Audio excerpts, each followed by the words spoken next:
Fanany foko fa voateny Nudacy fotoana tsy mety manginy fa te antso anao foana tsy afaka hoando mandalo an-tsaiko avoko reo kisarisary zay miainantsika roa nanjary mangovitrao raha vao mandreny anaranao raha vao manginy reriny dia matsiaro ireo fahiny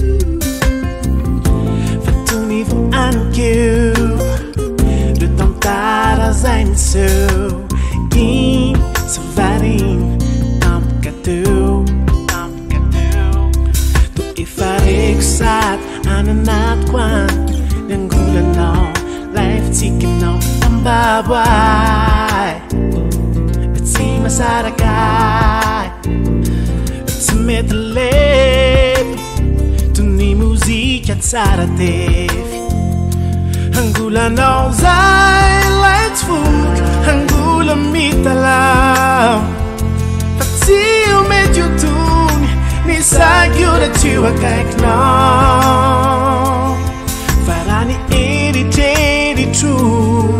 fotoana iray nondrasako dia ilay andro iray iaonantsika dia ilay andro iray iaonantsika dia ilay andro iray iaonantsika eto indray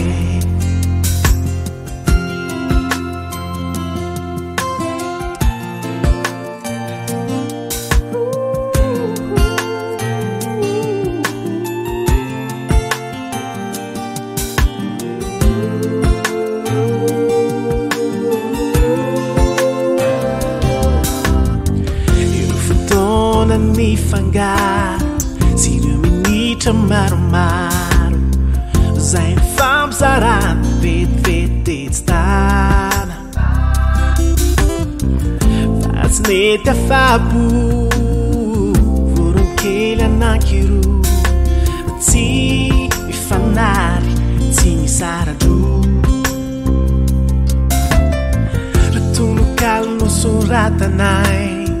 voarakitrano taratasy iray da mbola voatahiry na defa taona firifiry tsy ao adinona le soratrao tsy nety novanona raikitrampo volamena tsy malo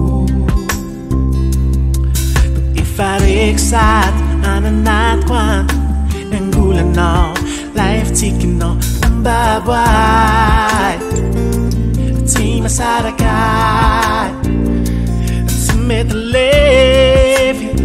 toy ny mozika tsara tefy Angolanao zay lay tsy foky Angola mitalao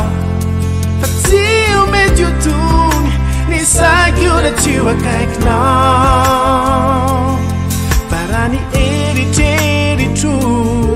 fotoana iray nondrasako dia ilay andro iray iaonantsika dia ilay andro iray iaonantsika dia ilay andro iray